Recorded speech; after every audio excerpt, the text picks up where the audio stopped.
The goal with this activity is to improve your external rotation and rotation capabilities. Here's what you're going to do. You're going to take your top leg, well, the bottom leg's going to be straight, top foot's going to hook underneath the bottom leg. You're going to be just like so. Take your hand, you're going to put it on the side of your head like this.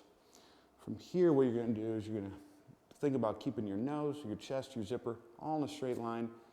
You're going to rotate by lifting the knee and turning those points, that line, up like this until you flop onto your back. You're not driving this all with the arm.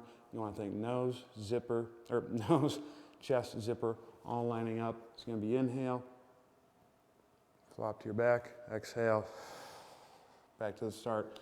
Really slow and really easy.